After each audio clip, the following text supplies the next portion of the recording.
मोहान्तता शिथिलितविधिरागाराध्यराधेशधानि विलसतु हृदि नित्यं भक्तिसिद्धान्तवान् श्रीसिद्धान्त सरस्वतीति विदितं गौरीय गुरुवन्मयी भातो भानुरिव प्रभात भवनि जो गौरसंकीर्तन मायापादतिमिङ्गिलोदरो गतानुद्धृतजीवानि कृष्णप्रेम सुधाविधि वाहनसुखं प्रभूतं गौराङ्गैकपति व्रजासितमति श्रीगौरधामस्थिति सच्छास्त्रैकवृत्ति कुसङ्गविरति दुष्टव्यथानिस्कृति श्रीरूपैकरति सनातननति श्रीजीवतेजस्तति श्रीसिद्धान्त सरस्वती विजयति गौरीयवश्रीपति आनन्दलीलामय विग्रहाय हेमावधिपच्छति सुन्दरा तस्मै महाप्रेम रसप्रदाय चैतन्यचन्द्राय नमो नमस्ते।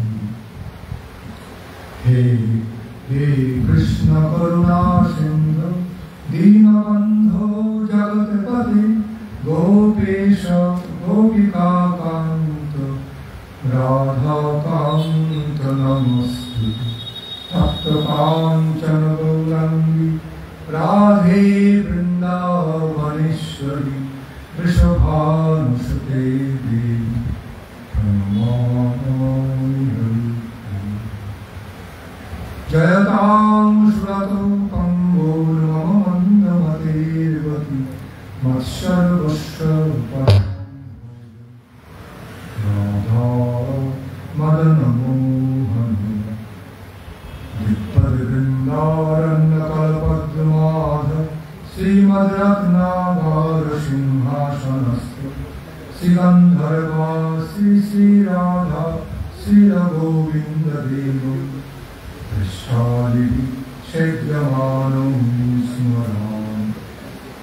श्रीमान् रासरसारम्भी वंशीवटगतस्थितः कश्चन रेणुशनैर्भवति गोपीनाथ श्रेष्ठी वृन्दायै तुलसीदेवै प्रियायै केशवस्य च कृष्णभक्तिप्रदे देवी शुद्धवत्यै नमः। श्रीकृष्ण चैतन्य प्रभु नित्यानन्द श्री अद्वैत गदाधर शिवासादि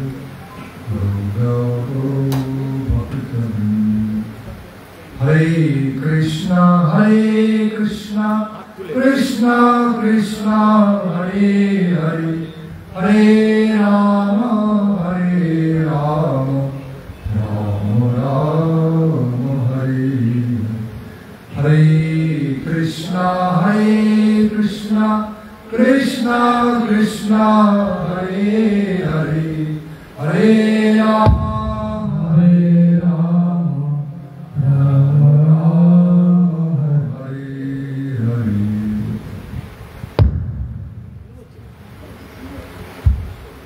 বক্তৃতার সময় কোনো গোলমাল না হয়, ঠিক আছে, কোনো শব্দ হবে না।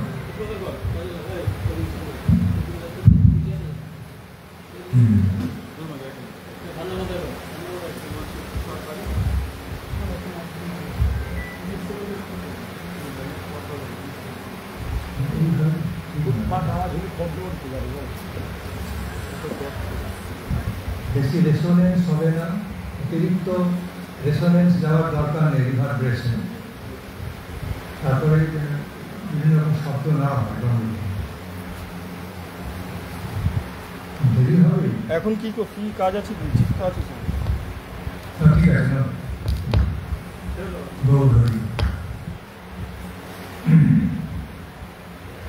আজকের এই মহান ধর্মসভার শুভারম্ভে আমার অস্মদীয় পরমারাধ্য গুরুপাদ জগদ্গুরু নিত্যলীলা প্রবিষ্ট বিষ্ণুপাদ পরমহংস ঠাকুর শ্রীশ্রীমদ ভক্তি রক্ষক শ্রীধর দেব গোস্বামী মহারাজের অভয় চরণ কমলে ভক্তি ভরে সাষ্টাঙ্গ প্রণিপাত নিবেদন মুখে আর হইত কৃপাশীর্বাদ প্রার্থনা করি তিনি প্রসন্ন হয়ে আমার উপরে এবং আমাদের সকলের উপরে তার কৃপাশীর্বাদ বর্ষণ করুন। তদন্তে আমার অভিন্ন গুরুপাদ নিত্যলীলা প্রবিষ্ট বিষ্ণুপাদ পরমহংস ঠাকুর অভয় চরণারবিন্দ শ্রীমদ ভক্তি বেদান্ত স্বামী প্রভু মহারাজের অভয় চরণ কমলে ভক্তি ভয়ে সাষ্টাঙ্গ প্রণিপাত নিবেদন মুখে তদীয় অহমিত কৃপাশীর্বাদ প্রার্থনা করি। নিত্যলীলা প্রবিষ্ট বিষ্ণুপাদ পরমহংস ঠাকুর শ্রীমদ ভক্তি প্রমোদ গোস্বামী মহারাজ নিত্যলীলা প্রবিষ্ট বিষ্ণুপাদ পরমহংস ঠাকুর শ্রীমদ ভক্তি বিলাস তীর্থ গোস্বামী মহারাজ তথা অন্যান্য সমস্ত গুরুবর্গের রাতুল চরণ কমলে ভক্তি ভয়ে সাষ্টাঙ্গ প্রণিপাত নিবেদন পূর্বক সকলের কৃপাশীর্বাদ অবনত মস্তকে প্রার্থনা করি। সমস্ত গুরুবর্গ জয়যুক্ত হোক।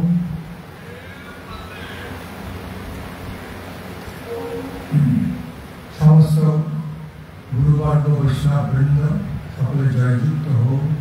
সভাস্থ উপস্থিত সজ্জন বৃন্দ মাতৃমণ্ডলী সকলকে জানায় যথাযোগ্য প্রীতি প্রণাম অভিনন্দন। আপনারা সকলে সুখে আনন্দে থাকুন এই প্রার্থনা। তো সমস্ত গুরুবর্গে চরণারবিন্দে প্রণিপাত ভক্তি ভরা প্রণিপাত নিবেদন পূর্বক তাদের কৃপাশীর্বাদ প্রার্থনা করে আজকে এই সভার শুভারম্ভ হচ্ছে। এখানে এসে বেশ ভালো লাগছে, খুবই ভালো লাগছে। এখানকার পরিবেশ ভালো। এখানে বিশ্ববিদ মহোদয় নূতন দীক্ষা নাম হয়েছে শ্রী বিশ্বম্ভর কৃষ্ণদাস প্রভু। যে সেবা ভাব ভক্তি ভাব তা সত্যি প্রশংসনীয়। যে ভক্তি ভাব নিয়ে সেবা ভাব নিয়ে এই সুন্দরভাবে তিনি আয়োজন করেছেন এখানে তা যথার্থভাবে অভিনন্দনযোগ্য, প্রশংসনীয়। এখান থেকে প্রেরণা নিয়ে আপনারাও সকলে এইভাবে ভগবানের সেবায় নিয়োজিত হবেন। আপনাদের সকলের মঙ্গল হবে, কল্যাণ হবে।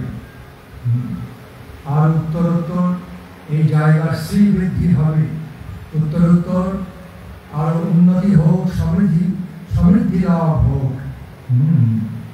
এই শুভেচ্ছা এবং প্রার্থনা থাকলো ভগবানের কাছে। তারপরে আমাদের সুদামা কৃষ্ণ প্রভু এখানে এসছেন। সুন্দর কীর্তনিয়া বলার অপেক্ষা থাকে না। আমার গুরু ভ্রাতা ভূদেব প্রভু এসছেন, অপূর্ব কীর্তন করেন। তো সুতরাং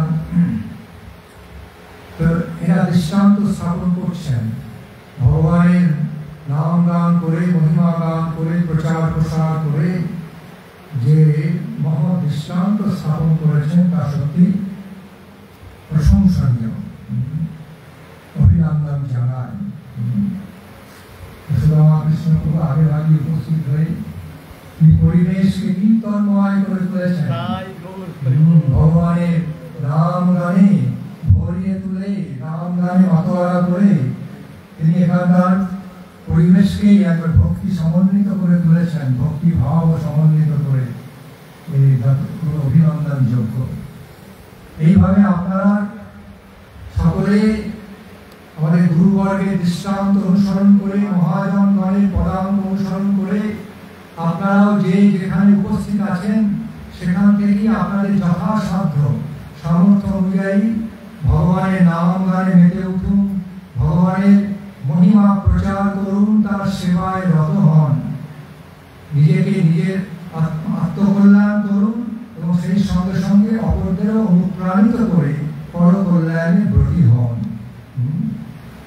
আমাদের অন্যতম বিশেষ আদর্শ হচ্ছে আত্মকল্যাণ এবং আত্মকল্যাণ করার সাথে সাথে পরকল্যাণ করা। আত্মকল্যাণ কিভাবে করতে হবে? এই যে কল্যাণ মঙ্গল কিভাবে করতে হবে? ভগবত ভজন সহকারে। সেই ভগবত সর্বমঙ্গলময়, সমস্ত কল্যাণময়, সমস্ত মঙ্গল কল্যাণের অনন্ত উৎস, যে সর্বশক্তিমান, পরম সৌন্দর্যময়, পরমানন্দ স্বরূপ ভগবান কৃষ্ণচন্দ্র, রাধা কৃষ্ণচন্দ্র। তো তার আরাধনা, তার ভজনে নিয়োজিত হতে হবে। ভগবান শ্রী গৌর সুন্দর, নিতাই গৌরাঙ্গ সুন্দরের আনুগত্যে রাধা কৃষ্ণ ভজনে যদি রত হতে পারেন, আপনাদের জীবন ধন্যাদি ধন্য হবে, পরম সার্থকতা মণ্ডিত হবে, এতে কোনো সংশয় নয়। খুব বড় কথা। দেখুন, অনেক কিছু জানার আছে, বোঝার আছে। এই মানব জন্ম লাভ করে নিজে যদি যথার্থ মঙ্গল বিধান করতে না পারলাম, নিজে যদি কল্যাণ বিধান করতে না পারলাম, তাহলে কি হলো? তাহলে মানব জন্ম লাভ করাটা সার্থক হলো না, মানব জীবনটা বৃথায় চলে গেল। সুতরাং এই মানব জন্ম খুব দুর্লভ, দুর্লভ থেকে দুর্লভতর। শাস্ত্রে বলা আছে, সুখদেব গোস্বামী আজন্ম ব্রহ্মজ্ঞ পরম ভগবত ভক্ত ব্যাসানন্দন সুখদেব গোস্বামী শ্রীমদ্ ভাগবতে ঘোষণা করে যাচ্ছেন অপূর্ব শ্লোকে, লব্ধা সুদুর্লভমিদং বহু সম্ভবান্তি মানুষ্যম অর্থদম অনিত্যমপি ধীর চূর্ণম জাতিগণপতি অনুমৃত্যু যাবৎ নিঃশ্রেয়সায় বিষয়ান পুরুষর্বদস্যা। আমি শ্লোকের বেশি বিস্তারিত ব্যাখ্যায় যাচ্ছি না, সময় সংক্ষেপে সুখদেব গোস্বামী জানাচ্ছেন, পরীক্ষিত মহারাজ উপলক্ষ করে সমগ্র বিশ্ববাসীকে জানাচ্ছেন, ঘোষণা করছেন যে দেখো, বহু বহু জন্মের পরে আজকে তোমরা এই সুদুর্লভ মনুষ্য জীবন লাভ করেছ। খুব সুদুর্লভ জিনিস। সব জন্মে যে মানুষই জন্মাবে এর কোনো মানে নেই, এর কোনো নিশ্চয়তা নেই। চারিদিকে তাকিয়ে দেখো, চারিদিকে তাকিয়ে দেখতে পাবে কত পশু পাখি কীট পতঙ্গ জলজ প্রাণী একবারে চারিদিকে ছড়িয়ে রয়েছে, ভরে রয়েছে। তুমিও কিন্তু এদের মধ্যে একজন হতে পারতে, কিন্তু আজকে বিশেষ সৌভাগ্য ফলে মনুষ্য জন্ম প্রাপ্ত হয়েছ, মনুষ্য জীবন প্রাপ্ত হয়েছ। 84 লক্ষ সমস্ত জমি রয়েছে, 84 লক্ষ জীবন রয়েছে জন্মে। কারণ মনুষ্য জন্ম জীবন হল খুব সুদূর্লভ। কখনো আমরা না ভাবি, আপনারা ভাববেন না যে এই জীবনটা চলে গেলে পরের জীবনটা আবার মানুষের জন্ম হবে, নাও হতে পারে। কিন্তু এই মনুষ্য জীবনে যদি ভগবত ভজন পূর্বক ঈশ্বর সাধনা করে ভগবানের সেবা করতে করতে যদি আমরা এই শরীরটাকে ছাড়তে পারি, ভগবত সাধনায় রত হয়ে ঈশ্বর সাধনা ভগবানের সেবা করতে করতে যদি যখন শরীরটাকে ছাড়তে পারি, পরবর্তী জন্মে যে আমরা মনুষ্য জীবন লাভ করবো, অত্যন্ত যে ভালো জন্ম হবেই, এতে কোনো সংশয় নেই। মনুষ্য জীবন কি? মনুষ্য জীবনের অপেক্ষা আরো উন্নত জীবন, দেবতা জীবন, আরো অন্যান্য যে উন্নত জীবন রয়েছে সেই জীবনও লাভ হবে। আর যদি সৌভাগ্য থাকলো, তাহলে এই ঈশ্বর সাধনার সেবার প্রভাবে এক জীবনেই মুক্তি লাভ হয়ে একেবারে ভগবানের ধামে নিত্য গোলক বৃন্দাবন ধামে গমন করে নিত্য কৃষ্ণ প্রেম সেবায় নিয়োজিত হওয়ার সৌভাগ্য লাভ করতে পারবো। এতখানি সৌভাগ্য আমরা লাভ করতে পারবো। এগুলো শুধু নিছক কাল্পনিক বিশ্বাসের কথা নয়, এগুলি বাস্তব সত্য। মহাজনগণ তাদের জীবনের উপলব্ধি দিয়ে আমাদের জানিয়ে গিয়েছেন যে আমরা যদি পারি, আমরা যদি ভগবানকে লাভ করতে পারি, আমরা যদি দিব্য জীবনকে লাভ করতে পারি, তোমরাও পারবে। আমাদের পদাঙ্ক অনুসরণ করে মহাপুরুষ ভগবত ভক্তগণের পদাঙ্ক অনুসরণ করে আমরাও একসময় ভগবানকে লাভ করে তার নিত্য প্রেমানন্দময় সেবায় নিয়োজিত হতে পারবো। জীবন পরম সার্থক হয়ে যাবে, আর সার্থকতা মণ্ডিত হয়ে উঠবে। যদি কোনো প্রশ্ন ওঠে কি করে বুঝবো আমি ভগবানকে পাবো, মহাজনগণ মহাপুরুষ জানাচ্ছেন আমরা যদি সাধারণ মানুষের পর্যায় থেকে, একসময় আমরা তোমাদের মতো সাধারণ ছিলাম, সাধারণ মানুষের পর্যায় থেকে ভগবানের সাধনা করতে করতে অসাধারণ মহাপুরুষ হয়ে যেতে পারি, সাধনায় সিদ্ধি লাভ করে ভগবানকে যদি লাভ করতে পারি, তোমরাও পারবে।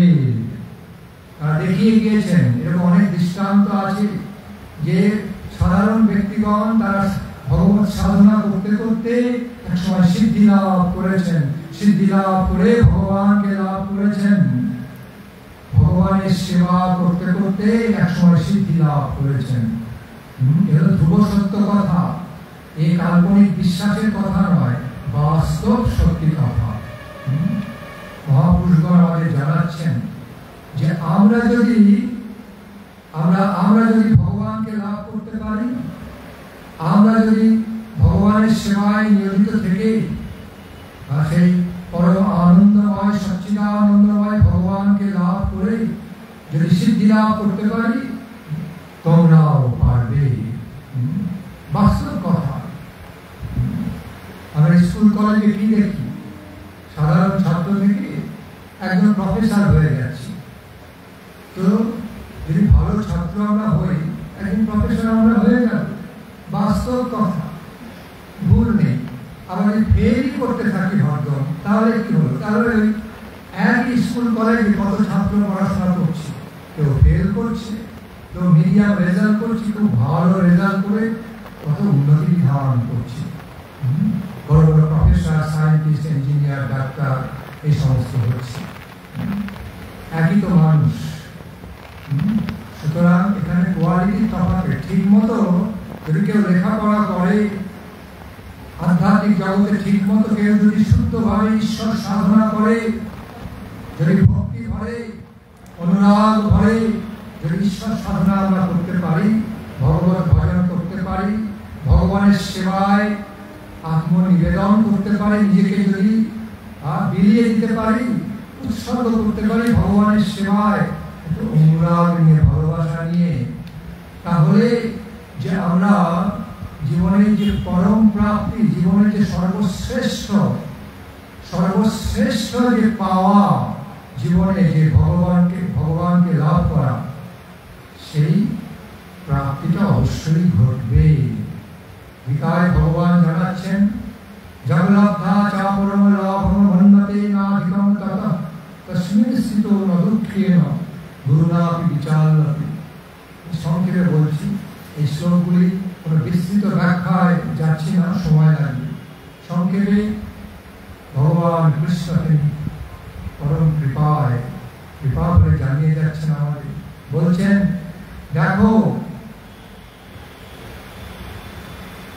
আমি হলাম জীবনের সর্বশ্রেষ্ঠ সম্পদ, সর্বোত্তম সর্বশ্রেষ্ঠ সম্পদ। আমাকে যদি লাভ করতে পারো, তোমাদের সর্বোত্তম পাওয়া হয়ে যাবে। চাওয়া পাওয়ার উপরে তো অনেক কিছু নির্ভর করে জীবনে। যদি আমরা ভগবানকে একটু ভালোবেসে, ভক্তি ভরে, অনুরাগ ভরে চাইতে পারি, তাকে অবশ্যই পেতে পারবে। ভগবানের প্রতিজ্ঞা, তিনি বলছেন কেউ যদি আমাকে মন প্রাণ উজাড় করে চায়, সে অবশ্যই আমাকে পায়, সে অবশ্যই আমাকে পেতে পারবে। স্বয়ং ভগবান শ্রীকৃষ্ণচন্দ্র তিনি সর্বশক্তিমান, সর্বৈশ্বর্য পরিপূর্ণ, পরম আনন্দ স্বরূপ। আমাদের তো তাকে কিছু দেওয়ার নেই, কিন্তু তিনি একটা জিনিস খুব পছন্দ করেন, ভালোবাসেন, তা হচ্ছে আমাদের হৃদয়ে ভরা ভালোবাসা, হৃদয়ে ভরা ভালোবাসা, ভক্তি, অনুরাগ। তাকে সেই ভালোবাসা অর্পণ করে, একটু ভালোবেসে অনুরাগ সহকারে যদি চাইতে পারি, কৃষ্ণকে যদি চাইতে পারি, তাহলে কৃষ্ণকে অবশ্যই পাবো, এতে কোনো সন্দেহ নেই। আমি সহজ সরল বাংলা ভাষায় বলছি। গীতায় ভগবান ঈশ্বরকে জানালেন, যাকে লাভ করলে তার চেয়ে বড় লাভ করার কিছু বাকি থাকে না। আমি হলাম সেই বাস্তব সত্য, সেই বাস্তব বস্তু, সেই পরম সত্য, সর্বোত্তম সম্পদ জীবনে। যদি আমাকে লাভ করতে পারো, এর চেয়ে বড় লাভ করার তোমার আর কিছু বাকি থাকবে না, সর্বোত্তম লাভ হয়ে যাবে জীবনে। জনলব্ধা চ পরম লাভম মন্মতে নাধিকম ততঃ। যে পরম সম্পদকে জীবনে লাভ করলে তার চেয়ে বড় লাভ করার কিছু বাকি থাকে না, তিনি হচ্ছেন শ্রী ভগবান। সুতরাং এই জড়জগতে, জড় সমাজে অনেকে বলে আমার এই উচ্চাকাঙ্ক্ষা, ওই উচ্চাকাঙ্ক্ষা, এই হলো আমার অ্যাম্বিশন। আমরা বলি সমাজের মানুষজনদের, তোমাদের কি উচ্চাকাঙ্ক্ষা? তোমাদের চেয়ে আমরা হলাম কৃষ্ণ ভক্তগণ, ভগবত ভক্তগণ হলাম অনেক বেশি উচ্চাকাঙ্ক্ষী। তোমরা তো ধন দৌলত, একটু চাকরি বাকরি, একটু পাওয়ার পজিশন, এই তোমাদের উচ্চাকাঙ্ক্ষা। আর আমাদের উচ্চাকাঙ্ক্ষা জীবনের সর্বোত্তম সম্পদ, সর্বশ্রেষ্ঠ ভগবানকে লাভ করা। ভগবানকে লাভ করার চেয়ে জীবনে বড় অ্যাম্বিশন আর উচ্চাকাঙ্ক্ষা হতে পারে না। যাকে জানলে সবকিছু জানা হয়ে যায়, যাকে পেলে সবকিছু পাওয়া হয়ে যায়, যাকে লাভ করলে জীবন ধন্যাদি ধন্য হয়ে যায়, পরম সার্থকতা মণ্ডিত হয়ে পরম সুখ আনন্দে ভরপুর হয়ে যায়, পরিপূর্ণ হয়ে যায়, সেই বস্তু হলেন ভগবান। শাস্ত্রের কথা, যস্মিন জ্ঞাতে সর্ববিদং বিজ্ঞাতং ভবতি, যস্মিন প্রাপ্তে সর্ববিদং প্রাপ্তং ভবতি, তদ্বিধি জিজ্ঞাসা তদেব ব্রহ্ম। যাকে জানলে সবকিছু, যাকে জানলে জ্ঞানের সমস্ত কিছু লাভ হয়ে যায়, অখণ্ড জ্ঞান ভান্ডার, অনন্ত জ্ঞান আমাদের জীবনে, জ্ঞানের আলোক এসে যায়, আমাদের জীবন অনন্ত জ্ঞানে আলোকিত হয়ে ওঠে। যাকে পেলে জীবন এতখানি সার্থকতা মণ্ডিত হয়, এমন সার্থক হয় যে আমরা পরিপূর্ণ হয়ে যায় আনন্দে, পরম সন্তোষ আনন্দে আমাদের জীবন, হৃদয়, মন সব পরিপূর্ণ হয়ে যায়। তিনি হচ্ছেন শ্রী ভগবান। সর্বার্থ সিদ্ধি এসে যায়। সর্বার্থ সিদ্ধি মানে কি? পরিপূর্ণ সিদ্ধি লাভ হয়ে যায়। সুতরাং যারা প্রকৃত বুদ্ধিমান, বুদ্ধিমতী, তারা সময় থাকতে থাকতে সে ঈশ্বর সাধনা বা ভগবত সাধনা, ভগবত ভজনে নিয়োজিত হবেন, নিজে হবেন, অপরকেও ব্রতী করবেন, অপরকেও নিয়োজিত হওয়ার অনুপ্রেরণা দেবেন। তবেই তো সব ফিরে যায়। সুখদেব গোস্বামী জানালেন, বহু বহু জন্মের পর এই সুদুর্লভ মনুষ্য জন্ম লাভ হয়েছে। এটাকে হেলায় হারিও না। যদি একবার হেলায় হারাও, বৃথা যদি এটাকে অতিবাহিত করো, বৃথা কাটিয়ে দিলে আবার কবে যে মনুষ্য জীবন লাভ করবে কোনো নিশ্চয়তা নেই। চারিদিকে তাকিয়ে দেখো, তারাও জীব। চারিদিকে তাকিয়ে দেখো, সমস্ত শাস্ত্র বর্ণনা আছে, 84 লক্ষ জীবন রয়েছে। জলজার অবলক্ষণী স্থাবরা লক্ষবিংশতি প্রেময় বুদ্ধ সংখ্যা করে, যে কত জলচর প্রাণী, স্থলচর প্রাণী, কত রকমের মাছ, এই সমুদ্রে দেখবে কত রকমের হাঙর, মাছ ইত্যাদি, জলচর প্রাণী, স্থাবরে দেখবে সমস্ত পশু পাখি, কীট পতঙ্গ চারিদিকে ছড়াছড়ি। এদের মধ্যেও তুমি একজন হতে পারতে। আজকে যে মনুষ্য জন্ম লাভ করেছ বিশেষ, আমার ভজনের প্রভাবে সুকৃতি বলে পুণ্য বলে মনুষ্য জন্ম লাভ করেছ, কিন্তু মনে করবে না যে প্রতি জন্মেই তুমি মানুষের জন্মাবে। এই যে মনুষ্য জীবন সুদুর্লভ, এই সুদুর্লভ জীবনকে হেলায় হারিও না। এই সোনার সুযোগ আবার পাবে কি পাবে না তার ঠিক নেই। সুতরাং এই মনুষ্য জীবন থাকতে থাকতে এমন কিছু করে যাও যাতে তোমার জীবনের সর্বোত্তম লাভ হয়ে যায়, সর্বোত্তম পাওয়া হয়, সর্বোত্তম প্রাপ্তি ঘটে। এমন কিছু করো তুমি নিজে ধন্যাতি ধন্য হয়ে যাবে, পরিপূর্ণ হয়ে যাবে। তা হলো এই করাটা কি? ভগবত সাধনা করা। ঈশ্বর সাধনায় ব্রতী হও, ভগবত ভজন ভগবানের সেবায় রত হও, অপরদেরও অনুপ্রাণিত কর ভগবত ভজনে নিবেশিত হতে, নিমগ্ন হতে। তোমার আত্মকল্যাণ পরম কল্যাণ হবে, অপরদেরও কল্যাণ বিধান করবে। গুরুবার সংস্কার বাংলা ভাষায় বলতেন যে দেখুন, মানব জীবন রইল পতি, আবাদ করলে বলতো সোনা। কবির কথা, কিন্তু খুব অর্থবহ কথা। মানব জীবন রইল পতি, মানব জমিন রইল পতি, আবাদ করলে বলতো সোনা। এই মনুষ্য জীবন রূপ জমিকে ফিরে রাখতে, উর্বর জমি ঠিক মতো যদি আবাদ আমরা করতে জানি, সোনার ফসল ফলবে।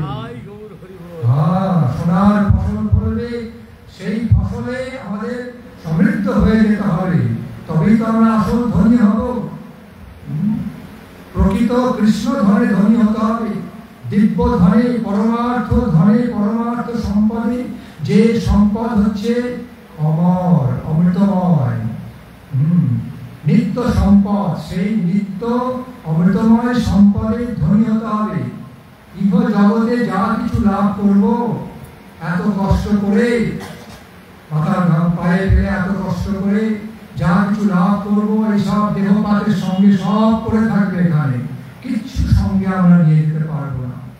কিন্তু যেটুকু ঈশ্বর সাধনা করব, ভক্তি ভরে যেটুকু ভগবানের সেবা করব, ভগবানের ভজনা করব, তার থেকে যে সুকৃতি অর্জিত হবে, যে সম্পদ অর্জন করব, সেটা আমাদের সঙ্গে যাবে, আত্মার সঙ্গে যাবে। কারণ দেহ থেকে যখন আত্মা বেরিয়ে যায়, আত্মার সঙ্গে এই জাগতিক ধন দৌলত টাকা পয়সা পাওয়ার পজিশন কিচ্ছু যাবে না। সঙ্গে যাবে যে যে ভগবানের সেবা পূর্বক, ভগবানের সেবার প্রভাবে, ভগবানের নাম গান করে তার ভজনার প্রভাবে যে সুকৃতি, যে মহাপুণ্য, যে দিব্য স্মৃতি অর্জন হয়েছে সম্পদ, সেই সম্পদ তখন পাথেয় হবে, আমাদের সঙ্গে যাবে। ঠিক আছে? এই জনজাগতিক ব্যাংকের অ্যাকাউন্টে যতই টাকা জমানো যায়, কোটি কোটি কোটি কোটি সব করে থাকবে। আধ্যাত্মিক ব্যাংকের অ্যাকাউন্টে অর্থ জমাতে হবে, পরমার্থ সম্পদ জমাতে হবে, আমাদের সঙ্গে থাকবে। এই জীবনের পরে মহাজীবনে, অনন্ত মহাজীবন আমাদের রয়েছে, একজন তো শেষ নয়, বুঝতেই পারি সাধারণ জ্ঞান দিয়ে। কার্যকারণ সম্পর্কে ব্যাখ্যা করলে বুঝতে পারি, আমরা দুম করে আকাশ থেকে পড়ে নিই, আমরা আগেও ছিলাম, পরেও থাকবো। সবটা change, following the system, following the system of cause and effect, কার্যকারণ সম্পর্ক সবকিছু, গোটা বিশ্ব প্রকৃতি, বিশ্ব সৃষ্টি চলছে কার্যকারণাত্মক সম্পর্কে। তো আমি আজকে যে আছি, আমার কারণ রয়েছে। সুতরাং আমি অতীতেও ছিলাম, এখনো আছি, ভবিষ্যতেও থাকবো। তবে কি কোন জীবনে কিভাবে থাকবো এটা নির্ভর করবে আমার কর্মের উপরে। ইহ জীবনটা আমি কিভাবে যাপন করব, এই জীবনটা আমি কেমন করে অতিবাহিত করব, কেমন কর্ম করব, কেমন করে আমরা কাটাবো, তার উপরে নির্ভর করছে পরবর্তী জীবনটা কেমন হবে। যেমন এই জগতে যখন ব্যবসা করতে গেলে বুদ্ধি নিয়ে ঠিক মতো ইনভেস্ট করলে তবে লাভ হবে, না লোকসান হয়ে যেতে পারে। সব জিনিসটাই সব জায়গায় সাকসেস সাকসেস আছে, ফেলিওরও আছে। হ্যাঁ, সাফল্য আছে, আবার অসাফল্য যেটা সেটাও রয়েছে। তো সুতরাং আমাদের লক্ষ্য হবে সাফল্য অর্জন করতে পারি। এই জড়জাগতিক যা কিছু সাফল্য সব মর্টাল, আমরা সকলেই জানি সব মর্টাল, অনিত্য, সব মরণশীল। সুতরাং এত কষ্ট করে শুধু জড়জাগতিক সম্পদ লাভ করার জন্য, জড়জাগতিক প্রতিষ্ঠা লাভের জন্য এত কষ্ট করে বুদ্ধিমান ব্যক্তিরা জীবনটাকে অতিবাহিত করে না, জীবনটাকে কাটাবে না। এই জীবন থাকতে থাকতে প্রকৃত বুদ্ধিমান, বুদ্ধিমতী, প্রকৃত জ্ঞানবান মানুষেরা এমন কিছু করে যাবেন এটা অনন্ত মহাজীবনের জন্য পাথেয় সংগ্রহ করতে পারবে, অনন্ত মহাজীবনের জন্য অনেক ধন সম্পদ অর্জন করে তবে এই জগৎ থেকে বিদায় নেবে, যাতে পরবর্তী জীবনটা খুব ভালো হয়, ভালো হয়ে যায়। যদি ঠিক মতো আমরা ঈশ্বর সাধনা, ভগবত সাধনা, ভগবত ভজন যদি করতে পারি এই জন্মে, তাহলে এক জীবনেই মুক্তি লাভ হয়ে আমরা দিব্য বৈকুণ্ঠ ধাম গোলক বৃন্দাবনে গমন করে নিত্য কৃষ্ণ প্রেম সেবায় নিয়োজিত হতে পারবো, আর ফিরেও আসতে হবে না। ভগবানের ধাম হচ্ছে পরম আনন্দের দেশ, প্রেমের দেশ, সৌন্দর্যের দেশ। এখানকার মতো মরণশীল জড়জগৎ নয়। সেই জগতের সদস্য হতে হবে, সেই জগতের মেম্বারশিপ নিতে হবে আমাদের। সেখানে সবকিছু সুখ দিয়ে শুরু, সুখ দিয়ে শেষ। এখানকার মতো নয়। প্রচন্ড কত পরিশ্রম করে একবারে হাড় ভাঙা খাটি খেটে মাথার ঘাম পায়ে ফেলে একটু সুখের জন্যে এত পরিশ্রম করে একটু সুখ লাভ হতে না হতে দুঃখ এসে গেল। 100 ভাগ পরিশ্রম করে সুখ হয়তো লাভ হলো 5 ভাগ বা 10 ভাগ, তারপরে দেখা যাচ্ছে দুঃখ এসে গেছে। তো এখানকার স্বভাব এই জীবনের জন্য এত পরিশ্রম করে কি হবে?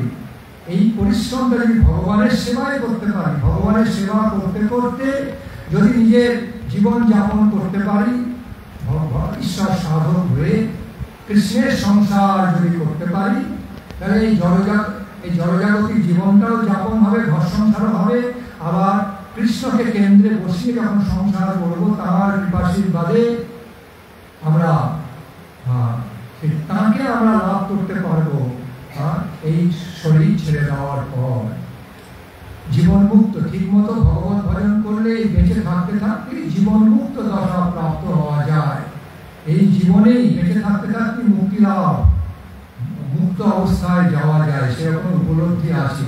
বড় বড় মহাপুরুষগণ, মহাজ্ঞানী মহাপুরুষ, তারা কিন্তু সেই জীবনকে উপলব্ধি করেন, মৃত্যুর আগেই তারা জীবন মুক্ত অবস্থায় তারা অবস্থিত থাকেন, মুক্ত দশায়। আমাদের গুরুবর্গকে আমরা দেখেছি, তারা শরীরে সশরীরে উপস্থিত আছেন, কিন্তু পরমমুক্ত মহাপুরুষ, দিব্য মহাপুরুষ এই জীবনেই তারা, অথচ আমাদের সঙ্গে সশরীরে উপস্থিত আছেন, কিন্তু তাদের যে স্তর অনেক উচ্চ, অনেক উচ্চাঙ্গে, তারা অনেক উচ্চাঙ্গের মহাপুরুষ, অথচ আমাদের মধ্যে কৃপা করার জন্য বসবাস করছেন। এরকম মহাপুরুষদের দর্শন করা, তাদের সান্নিধ্যে আসার পরম সৌভাগ্য লাভ আমার হয়েছে, আমাদের অনেকেরই হয়েছে, পরম সৌভাগ্যের ব্যাপার। সুতরাং এই মনুষ্য জীবনকে আমরা যেন বৃথা নষ্ট না করি, কেন বৃথা নষ্ট না করি, ভগবত ভজনে নিয়োজিত হয়ে পরম সার্থকতা মণ্ডিত করে তুলি। তাহলেই আমরা হব আমাদের প্রকৃত বন্ধু, না হলে আমরাই হব আমাদের বড় শত্রু। ভগবান কৃষ্ণেরও গীতায় বলেছেন, সব ভগবত গীতার কথা বললেন, উদ্ধারে আত্মনাত্মানম নাত্মানম অবসাদয়ে আত্মৈব হি আত্মনো বন্ধু আত্মৈব রিপুরাত্মনম। বললেন নিজেকে নিজে উদ্ধার করো, উদ্ধারে আত্মনাত্মানম, আত্মা দিয়ে আত্মাকে উদ্ধার, অর্থাৎ তুমি নিজেকে নিজে উদ্ধার করো, নিজেকে নিজে উন্নত করো, উদ্ধারিত করো, উন্নীত করো। নাত্মানং অবসাদে, কখনো নিজেকে অবসাদগ্রস্ত করো না, নিজেকে নিজে অধঃপাতিত করো না, নিজেকে নিজে বন্ধনগ্রস্ত করো না, নিজেকে নিজে অধঃপাতিত করো না, নিজেকে নিজে উদ্ধার করো, উন্নীত করো। তবেই তো তুমি তোমার প্রকৃত বন্ধু। তার নেক্সট লাইনে বলছেন, আত্মৈব হি আত্মনো বন্ধু আত্মৈব পুরাতন। তুমি নিজেই নিজের বড় বন্ধু হতে পারে, আবার নিজেই নিজের বড় শত্রু হতে পারবে। এবার বেছে নাও তুমি কোনটা হবে, নিজে নিজের শত্রু হবে না নিজে নিজের বড় বন্ধু হবে। অপূর্ব কথা কৃষ্ণের।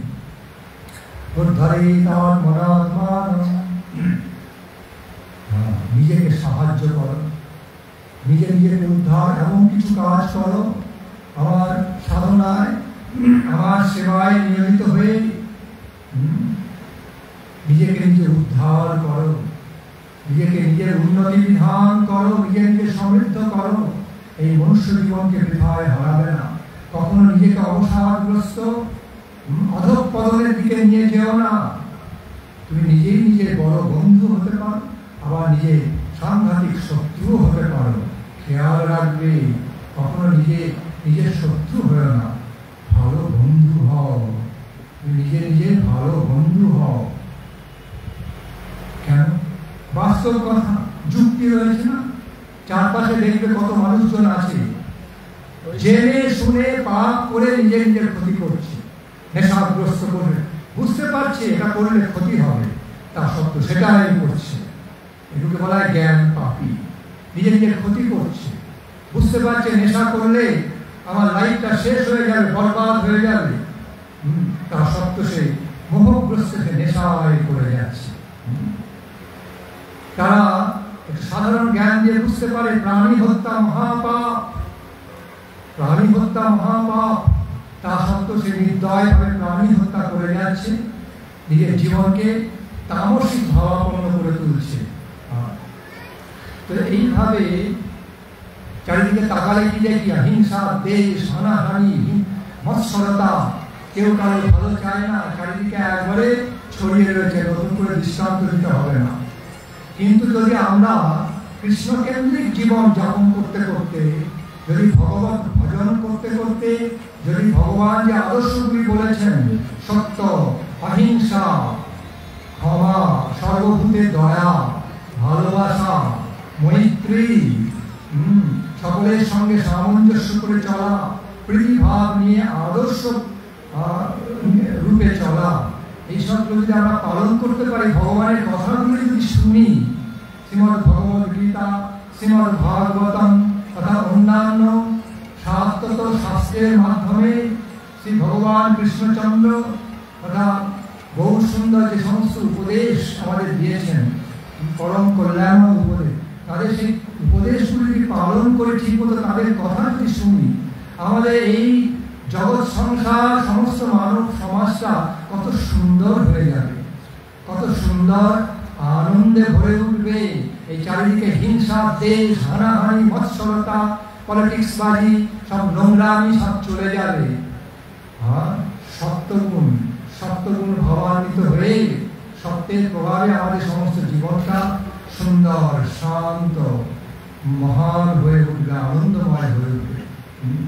সুতরাং আমরা যদি সকলে যদি কৃষ্ণের সংসার করতে পারি, কৃষ্ণ ভজনে নিয়োজিত হতে পারি, কৃষ্ণের কথা যদি ঠিক মতো শুনি, আমাদের সমস্ত সকলের জীবন পরম সমৃদ্ধিময়, শান্তিময়, আনন্দময়, ভালোবাসাময় যে হয়ে উঠবে, এতে কোনো সন্দেহ নাই।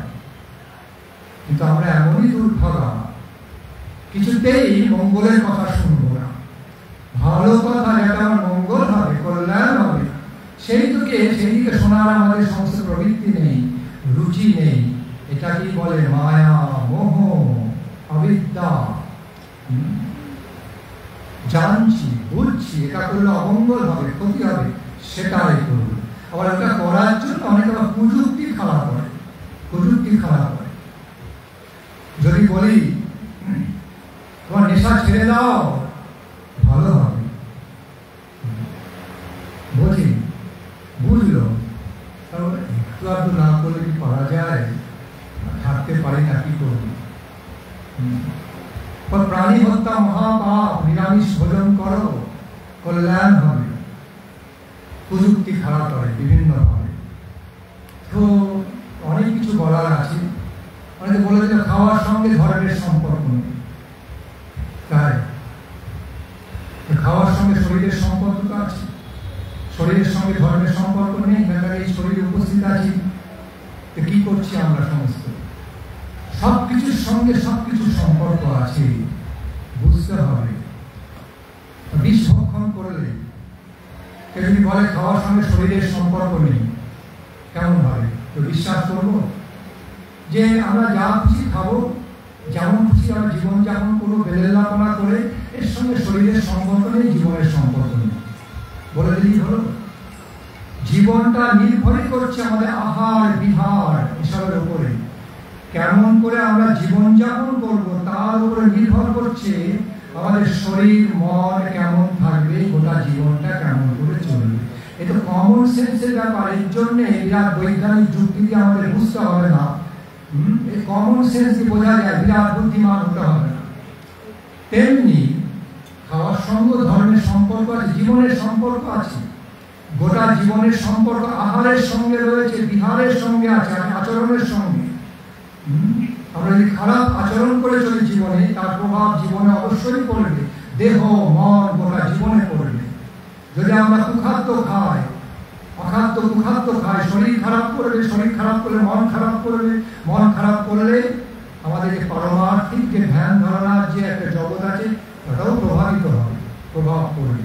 তো বৈজ্ঞানিক সত্য। বিষ খেলে বিষের যেমন শরীরে প্রভাব হয় শরীর মনে, তেমনি তামসিকভাবে ভোজন করলে সেটাও শরীর মনে প্রভাব থাকে। এটা বৈজ্ঞানিক ব্যাপার। আমরা যা আহার করি সে আহার হজম হয়ে রস হচ্ছে, সেটা রক্তে মিশছে ডাইরেক্টলি, সেই রক্ত থেকে সমস্ত সপ্ত ধাতু পর্যন্ত করাচ্ছে। তামসিক ভোজন করলে সমস্ত তামসিক ইনফ্লুয়েন্স গুলো দিয়ে আমার গোটা দেহ মন তৈরি হয়ে যাচ্ছে। সুতরাং বৈজ্ঞানিক বুঝতে হবে। যারা বলে খাওয়ার সঙ্গে ধর্মের সম্বন্ধ নেই, ভুল কথা, এগুলো সস্তা কথা। আচরণের সঙ্গে যদি বলে আচরণের সঙ্গে ধর্মের সম্বন্ধ নেই, খাওয়ার সঙ্গে শরীরের সম্বন্ধ নেই, আমরা কিভাবে ঘুমবো বা কি আচরণ করবো তার সঙ্গে শরীর মনের সম্বন্ধ নেই, হয় না। ওতপ্রোত যুক্ত, একটার সঙ্গে আরেকটা ওতপ্রোত যুক্ত। এই গোটা অ্যাস্ট্রোলজিক্যাল সায়েন্স বিচার করলে, অ্যাস্ট্রোনমিক্যাল সায়েন্স শুধু এইটুকু নয়, গোটা মহাজগতেরও আমরা হলাম একটা অংশ মাত্র। গোটা বিশ্ব সৃষ্টি মহাজগতের সবকিছুর সঙ্গে আমাদের সূক্ষ্ম সূক্ষ্ম সম্বন্ধ রয়েছে, এটা বুঝতে হবে। সুতরাং পয়েন্টে ফিরে আসি, সদাচার পালন করতে করতে যদি ভগবত ভজন করা যায় তাহলে মহাফল লাভ হয়ে থাকে। নৌকোটা বাইব, নোংরটা করবো না, তাহলে হবে? আছে না সহজ বাংলায় দুর্বর্গ বুঝিয়েছেন। মাঝি রাত্রে নৌকো ছাড়লো, রাতের অন্ধকারে নৌকো ছাড়ছি, এই বেশ অন্ধকারে ঠান্ডায় ঠান্ডায় অনেক অনেক দূর চলে যাবো, ভালো। সারা রাত নৌকো বয়েছে, এত নেশা নেশা একটু করেছিল, অন্যরা ঘুমিয়েছে। সকাল হলো, দেখলো নৌকোটা যে জায়গায় ছিল সেই জায়গাতেই রয়েছে। ওই নোঙরটা করা ছিল, নৌকো বড় করে নোঙর করা ছিল, বড় দড়ি, লম্বা দড়িকে নোঙর করা ছিল। ওই চারপাশে ঘুরপাক খেয়েছে আর এগোতে পারেনি, নোঙরটা তুলতেই ভুলে গিয়েছে। সারা রাত নৌকো বাইলো, বৃথা পরিশ্রম হলো, ভাবলো কত দূর এগিয়ে গিয়েছি, কিন্তু ওই নোঙরটা তুলতেই ভুলে গিয়েছে, চারপাশে ঘুরপাক। সেইভাবে স্ববিরোধী ব্যাপার করলে হবে না। রোগ হয়েছে, ডাক্তারের কাছে গেলাম, হলো ডাক্তার ডুজ অ্যান্ড ডোন্টস বলে দিল, এরপরে ওষুধ খাবো আর ডাক্তার যেগুলো নিষেধ করেছে সেগুলো শুনবো না, বললে রোগ সারবে না। সুতরাং সবকিছুটা আমি বিস্তারিত দেখাই যাচ্ছি না, সব জায়গায় ডুজ অ্যান্ড ডোন্টস আছে, করণীয় কর্তব্য এবং নিষিদ্ধ যেগুলো করতে হবে না, এই দুটোকেই মানতে হবে। তেমনি ঈশ্বর সাধনার জগতেও যেটুকু ঈশ্বর সাধনা ভগবত ভজন করতে হবে, সদাচার সাত্বিক আচরণ পালন করতে করতে যদি ভগবত সাধনা করা যায়, ভগবত ভজন করা যায়, তাহলেই মহাফল লাভ হয়ে যায়, পরম কল্যাণ লাভ হয়। একদিকে কেমন হবে, মানে একদিকে কেউ বেশ ভালো করে ম্যাসাজ করছে শরীরটা, অপরদিকে আরেকজন এসে আঘাত করছে। একই লোক একদিকে সুন্দর করে আমাকে ম্যাসাজ করে আরাম দিচ্ছে, একই লোক অন্য হাতে আর এক অঙ্গে আমাকে আঘাত করছে, তাহলে হবে? এগুলো বলে স্ববিরোধী জিনিস। তেমনি এদিকে ভগবানের সাধনাও করব, ঈশ্বর ভজন করব, আবার খারাপ কাজও করে যাব, এই দুটো স্ববিরোধী জিনিস, এই দুটো একসঙ্গে হয় না। ওষুধও খাবো আবার কুপথ্যও করবো, ওষুধও খাবো আবার যেগুলো ডাক্তারে নিষেধ করেছে সেই সব অনৈতিক জিনিসগুলো করবো, তাহলে রোগও সারবে না, স্বাস্থ্য লাভও হবে না। সবকিছু প্রক্রিয়া আছে, ডিসিপ্লিন আছে, সিস্টেম আছে। ঈশ্বর সাধনা জগতেও ডিসিপ্লিন আছে, অধ্যাত্ম সাধনা অনুশীলন আছে। পারমার্থিক ভগবত সাধনা ভগবত ভজনেরও বিভিন্ন বিধান আছে। শুদ্ধ সাত্বিক ভাবে, শুদ্ধ মন প্রাণে, শুদ্ধ চিত্তে সদাচার পালন করতে করতে যদি আমরা ভগবত সাধনা করতে পারি, ভগবত ভজন করতে পারি, তাহলে অবশ্যই মঙ্গল লাভ হবে। আমাদের মঙ্গল লাভ করা ঠেকাতে পারবে না, কল্যাণ লাভ কেউ ঠেকাতে পারবে না। সেই জন্যে আমরা সদাচারের উপরে জোর দিই। একদিকে প্রচুর পুষ্টিকর আহার করা হচ্ছে, অপরদিকে এলএসডি, হেরোইন আর গাঁজা আফিম খেয়ে একবারে সে হয়ে থাকছে, কি বলে ক্লিষ্ট হয়ে থাকছে। তাহলে হবে? পুষ্টিকর আহার খাচ্ছি একদিকে, আর একদিকে বিষাক্ত জিনিস খাচ্ছি, তাহলে শরীরে স্বাস্থ্য লাভ হবে? হবে না। সব বিরোধী জিনিস, কমন সেন্সের ব্যাপার। এইগুলো গোড়ার জিনিসগুলো আগে শিখতে হয়, কি করে ভিত্তিটাকে স্থাপন করতে হয়। ঈশ্বর সাধনা, ভগবত সাধনা, ভগবত ভজনের ভিত্তিটাকে স্থাপন করতে শিখতে হবে। ভিত্তিটা ভালো হলে তার উপরে বিরাট বিল্ডিং করলে খুব ভালো শক্তপোক্ত আশ্রয় আমাদের হবে, বিল্ডিং হবে। অনেক কিছু বলার আছে। সুতরাং এই কলিযুগে মহাপ্রভু আমাদের জন্য খুব সহজ করেছেন, যে যেখানে যে অবস্থায় আছো ভগবানের নাম গানে মেতে ওঠো, নাম ভজন করো, নাম জপ করো, ভগবানের নাম গানে মেতে ওঠো। তোমরা যেমন পারো ভগবানের সেবায় নিয়োজিত হও, তোমাদের পরম কল্যাণ হবে। তো এই আমাদের জড় সাংসারিক জীবনে অনেক অব্লিগেশন থাকে। সাংসারিক কর্তব্যগুলো করার জন্য যদি অনেক সময় আমরা পাই, তাহলে ভগবত ভজন করার জন্য সময় আমরা বার করতে পারবো, যদি সদিচ্ছাটা থাকে। আর সদিচ্ছার যদি অভাব থাকে তাহলে অনেক অজুহাত এসে যাবে, জীবনে অনেক অজুহাত আসবে, এই এক্সকিউজ সেই এক্সকিউজ, হ্যাঁ তারা সকল কাজে পাই যে সময়, তোমার ডাকতে সময় পাই আর কি। সমস্ত কাজ করার আমার সময় আছে, ঠাকুর তোমার জন্য আমি সময় বার করতে পারি না, এরকম যেন না হয়। সকল কাজে সকল কর্মে পাই যে সময়, তোমারে ডাকতে পারি না, তোমাকে ডাকার সময় হয় না, এইভাবে। সুতরাং সদিচ্ছা থাকতে হবে। ইচ্ছা থাকলে, যদি আন্তরিক প্রবল যদি ইচ্ছা থাকে, তো উপায় হবে, ভগবত কৃপায় উপায় এসে যাবে। ভগবান তো এটাই দেখতে চান। কিন্তু দেখেন ওরা তো আমাকে চাচ্ছে না, তিনিও ধ্যান দেন না, মনোযোগ দেন না। তুই ভালোই আছিস, ব্যস্ত হয়ে আছিস, তোরা আমাকে চাস না, আমার আর মনোযোগ দিয়ে কি হবে? কিন্তু দেখেন যে আমাকে চাচ্ছে, আমার প্রতি মন দিচ্ছে, আমাকে মন প্রাণ দিয়ে ডাকছে, আমাকে তো চাচ্ছে, ভালোবেসে চাচ্ছে, তখন ভগবানেরও মনোযোগ আমাদের দিকে এসে পড়ে, তিনি তখন রেসপন্ড করেন। তখন ভগবানের কাছ থেকে আমরা উত্তর পাই এক সময়। আগে তাকে আমাদের চাইতে হবে, তবে তো তাকে পাবো। তাকে না চেয়ে বাকি সব জিনিস চেয়ে যাচ্ছি। তোমার পূজার ছলে তোমায় ভুলে থাকি, রবীন্দ্রনাথের কথা, কিন্তু খুব অর্থবহ কথা। তোমার পূজার ছলে তোমায় ভুলে থাকি, গান আছে। তার পূজা করতে গিয়ে বিরাট ভাবে অনুষ্ঠান করে জাঁকজমক করে পূজা করছি। তার পুজো করতে গিয়ে বাহ্যাড়ম্বরে এত প্রবল হয়ে যাচ্ছে, যার পুজো করছি তিনি গৌণ হয়ে গেলেন। আবার পুজো করতে বসে তাকে না চেয়ে বাকি সব কিছু চাচ্ছি। হে ভগবান, আমাকে টাকা পয়সা দাও, ধন দৌলত দাও, ছেলে মেয়ে বিয়ে করে দাও, চাকরি বাকরি হোক, আমার অমুক সমস্যা তমুক সমস্যা রয়েছে, এই সমস্যার সমাধান করে দাও। কিসের পুজো করছি? আমাদের সব কামনা বাসনার পুজো করছি। ভগবানকে পুজো করতে বসে তাকে আর পুজো করা হয়ে উঠছে না।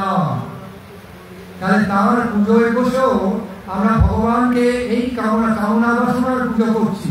ভগবান বলছেন যে আমাকে পুজো করতে বসে তোর কামনা বাসনা চরিতার্থ করার জন্য আমাকে ইউজ করবি। এরকম করলে হবে না। সকাম উপাসনা আছে, কিন্তু সকাম উপাসনার চেয়ে নিষ্কাম যে ভক্তি, নিষ্কাম যে আরাধনা, মন প্রাণ উজাড় করে যে নিষ্কাম ভাবে ভগবত আরাধনা, এই আরাধনায় হলো সর্বশ্রেষ্ঠ। ভগবত পূজা করতে বসে ভগবানের পূজা করতে তো ভগবানের পূজা করতে হবে, তো অন্য কামনা বাসনার পুজো করলে হবে? আবার সেই আবার বলছে আমি ভগবানকে প্রতিদিন এত পুজো করি, ভগবান তো আমার কথা শুনছেন না। ভগবানকে প্রার্থনা করছি, তিনি শুনলেন না। তাকে আমরা হেসে বলি আগে ভগবত ভক্ত হও, আগে ভগবানকে চাইতে শেখো, ভগবানের পূজা করতে বসে ভগবানের পুজো করো, আগে ভগবত ভক্ত হও। তাকে বাদ দিয়ে বাকি সব কিছু চাচ্ছ পুজো করতে বসে, আগে তাকে চাও। তার ভগবানের ভক্ত হয়ে তারপরে দেখো ভগবান কথা শোনেন কিনা। ভগবানের ভক্ত হও।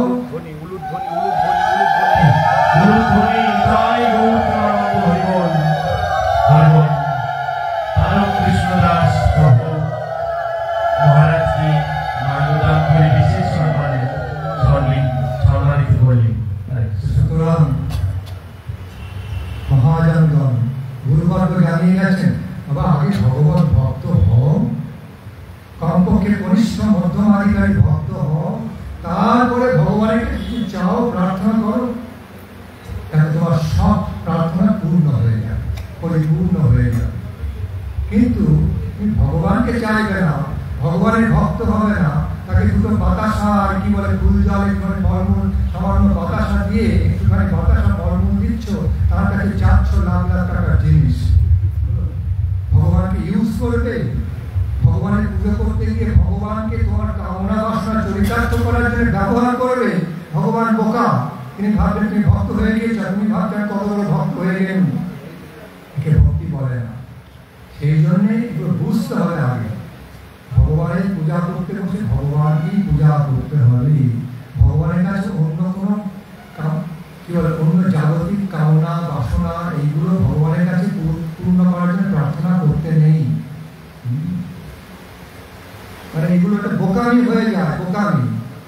কোটি কোটি কোটি একবারে মাল্টি বিলিয়নার্সের কাছে আমি বলছি আমার একটুখানি পুড়ে ঘর করে দাও, আমার একটুখানি একদিকে জমি করে দাও, কি বলে একটু সামান্য কি বলে আমাকে এই 100 টাকা দাও।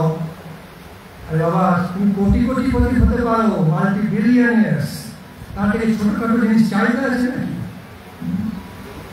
ভগবানের কাছে সামান্য তুচ্ছ কামনা বাসনা জাগতিক, আমার এইটা করে দাও, ওইটা করে দাও, এই কামনা পূর্ণ করো, ছোটখাটো জিনিস চাইতে নেই।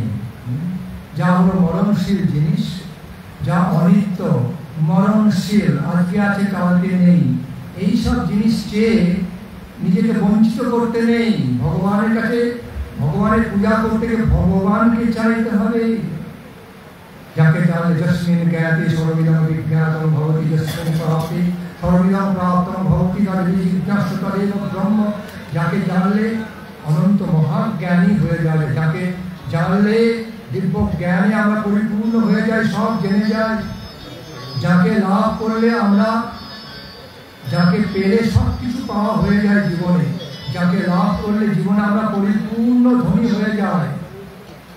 সে ভগবানকে লাভ করতে হবে, তাকে চাইতে হবে, তাকে পেতে হবে। সুতরাং তার কাছে ছোটখাটো জিনিস চাওয়া মানে নিজেকে বঞ্চিত করা, এটাকে বুঝতে হবে।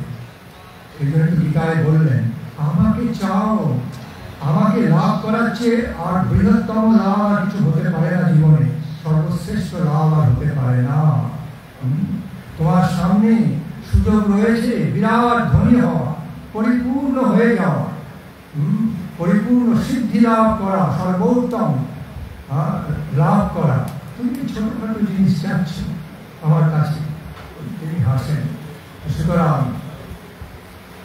এটা কেন ব্যাখ্যা করছি, অনেকেই ভাবে কারণ তো ভগবানের একটু সামান্য ফুল জল বাতাসা দিয়ে পুজো করতে বসে ভগবানকে ভালো না বেসে, ভগবানের পূজা করতে বসে ভগবানকে চায় না, ভগবানের চিন্তা নেই, ঠাকুর আবার এটা করে দাও, ওটা করে দাও, সেটা করে দাও, অমুক করে দাও, ঠিক করে একটা প্রণাম করে ভাবলাম কত পুজো করে উঠলাম, আলোতে আসল জায়গায় ফাঁকি থেকে গেল। সেই জন্যে কবি বলেছে সার্থক কথা, তোমার পূজার ছলে তোমায় ভুলে থাকি। ভগবানকে আমাদের কামনা বাসনা, তুচ্ছ কামনা বাসনা চরিতার্থ করার জন্য ইউজ করতে নেই, তাকে ভালোবাসার জন্যই ভালোবাসতে হবে, তাকে পূজা করার জন্যই তার পূজা করা, অন্য কিছু চাইতে হবে না, তাকেই চাইতে হবে। এই হচ্ছে খাঁটি পূজা, প্রকৃত পূজা। সেটুকু আমরা যেটুকু করবো, 10 মিনিট করতে পারি তাতেই অনেক কল্যাণ হবে, 15 মিনিট করুন তাতেই অনেক কল্যাণ হবে। সুতরাং এগুলো গোড়ার কথাগুলো বুঝতে হবে। আমাদের গুরুবর্গ জানাচ্ছেন, সদাচার পালন করতে করতে ভগবত ভজন কর। আমি বলি সব জিনিসের নিয়ম আছে। প্রচুর ভাবে আমি পুষ্টিকর আহার করছি, খাওয়া দাওয়া করছি, কিন্তু এমন বেলেল্লাপনা জীবনযাপন করছে ওই পুষ্টিটা কাজে আসছে না, কোনো লাভ হলো না। স্ববিরোধী ব্যাপারগুলো করলো হলো না। একদিকে খুব পুষ্টিকর আহার করলাম, অন্যদিকে বিষ পান করলাম, হবে স্ববিরোধী জিনিস হয়ে গেল। ওই বিষ পান করলে পুষ্টিকর আহারের গুণটা আর লাভ করতে পারলাম না।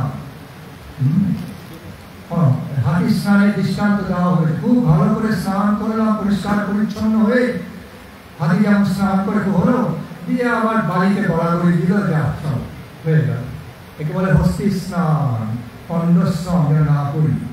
আমরা অনেক ক্ষেত্রে এইরকমই করি, একদিকে অনেক ভালো কাজ করছি, আবার পর মুহূর্তে অন্য সময় বিপরীত কাজগুলো করছি। তো এই স্ববিরোধী জিনিসগুলো করলে হবে না, স্ববিরোধী ব্যাপারগুলো করলে বিপরীতার্থক হলে ফললাভ হবে না। সেই জন্যে একদিকে মহাপুণ্যের কাজ করছি, আবার প্রাণী হত্যার মহাপাপে লিপ্ত হচ্ছি, অপরের অপকার করছি, হিংসার দেশ করছি, অপরের ক্ষতি করছি। নির্দয় হয়ে যেসব প্রাণীরা আমাদের কোনো খারাপ কিছু করেনি, তারা আমাদের কোনো ক্ষতি করেনি, নির্দয়ভাবে তাদের হত্যা করে আমরা সব ওই তথাকথিত যুক্তি আছে আমাদের খাবার খেয়ে যাচ্ছি।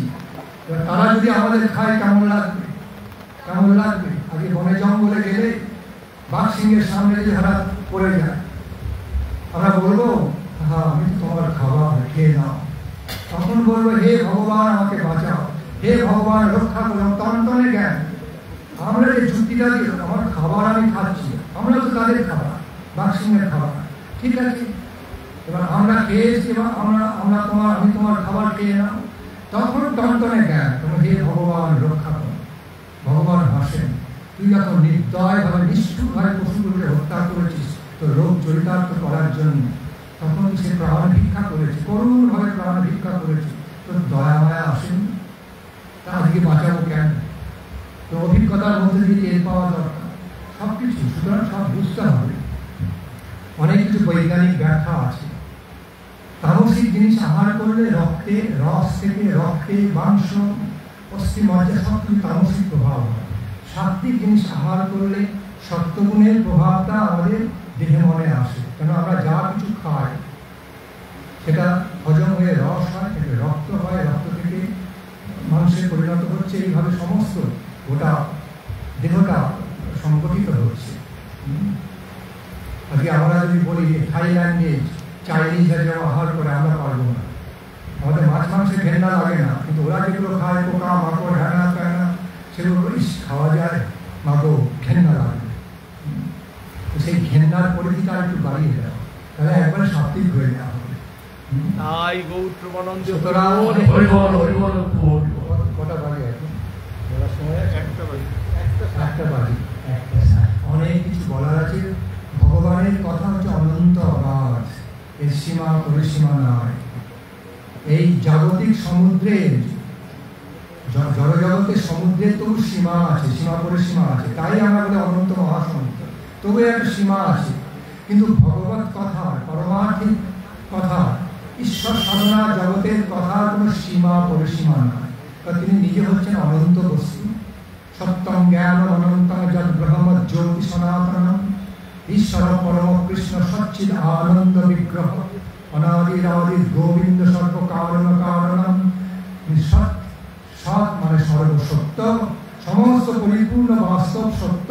চিৎ অর্থাৎ চৈতন্য সত্তা, যে চৈতন্য শক্তি বলে আমরা জীবন ধারণ করে রয়েছি, সেটা না থাকলে আমরা বেঁচেই থাকতাম না, জীবন্তই থাকতাম না। এই চেতনা এবং চরণে আনন্দ, পরম দিব্য আনন্দ শ্রীকৃষ্ণচন্দ্র হলেন এই সমস্ত পরিপূর্ণ বাস্তব সত্য, চৈতন্য শক্তি, জীবনী শক্তি এবং আনন্দের সমাহার, আনন্দের আনন্দযুক্ত সমাহার স্বরূপ। তিনি হচ্ছেন ভগবান সচ্চিৎ আনন্দ বিগ্রহ। সচ্চিৎ আনন্দ সমন্বিত বিগ্রহ হচ্ছেন কৃষ্ণ। শ্রীকৃষ্ণ হচ্ছেন অখিল রসামৃত মূর্তি। অনন্ত আনন্দ দিয়ে তার মূর্তি যেন গড়া, অনন্ত আনন্দ দিয়ে তার ব্যক্তিত্ব সৃষ্ট হয়েছে। সৃষ্টটা হয় না, কৃষ্ণই হলেন সমস্ত রসে আনন্দের উৎস। তো অনন্ত আনন্দের মূর্তিমন্ত বিগ্রহ স্বরূপ হচ্ছেন শ্রীকৃষ্ণচন্দ্র, অনন্ত কল্যাণ লক্ষণ। প্রশ্ন উঠবে,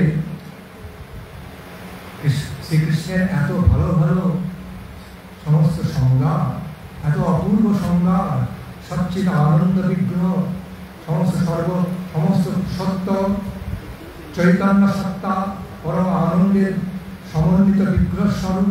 তিনি অখিল আনন্দের মূর্তিমন্ত দেবতা, প্রেমের দেবতা।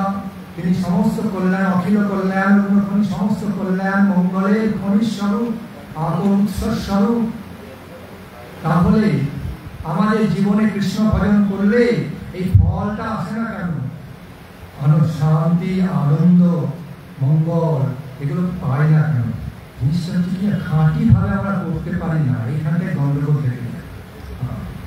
আমরা মুখে বলি, ভাবছি, কিন্তু যথার্থভাবে যে কৃষ্ণানুশীলন, ভগবত অনুশীলন, যথার্থভাবে যে ভগবত সাধনা, সেটা যেহেতু আমরা করতে পারি না, সেই জন্যে ওই ফলগুলো আসে না। আজকে এই সমগ্র মানব সমাজ যদি কৃষ্ণের উপদেশগুলি পালন করতে পারে, ভগবান গৌরহরির উপদেশগুলি পালন করতে পারে, এ এত সোনায় সোহাগা হয়ে যাবে। কোন হিংসা, দেশ, হানাহানি, এই যুদ্ধের রমরমা, পরস্পরকে খুন করছে, মারছে, দম্ভ করছে, এসবগুলো থাকবে না। তার উপদেশ পালন করলে সবকিছু শান্তিময়, অহিংস, পরম শান্তি পরিপূর্ণ, অহিংসা পরিপূর্ণ, সবকিছু ভালোবাসা পরিপূর্ণ হয়ে উঠবে। সব শান্তিময়, ভালোবাসাময়, আনন্দময় হয়ে উঠবে। তাই গৌর প্রেমানন্দে হরি বল, হরি বল, উলুধ্বনি করতে হবে। এত সুন্দর সুন্দর হরি কথা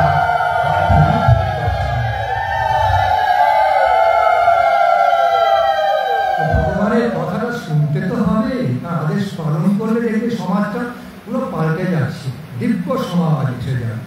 কিন্তু আমরা তার কথাই শুনি না, আমরা নিজের মঙ্গলের কথাটাই আমরা নিতে পারি। ঠিক আছে, এখানে আমার হরিকথার বিশ্রাম দান করছি, সময় অনেক অতিবাহিত হচ্ছে, সকলে ক্ষুধা লাগবে, এখানে আরতি হবে ইত্যাদি করে ক্ষুধা লেগেছে নিশ্চয়ই। এখানে আমার হরিকথা বিশ্রাম দান করলাম। সংক্ষিপ্ত একটু কীর্তন হোক, মহামন্ত্র কীর্তন হবে, তারপরে সবাই পুরাই হরি নাম হরি কৃষ্ণ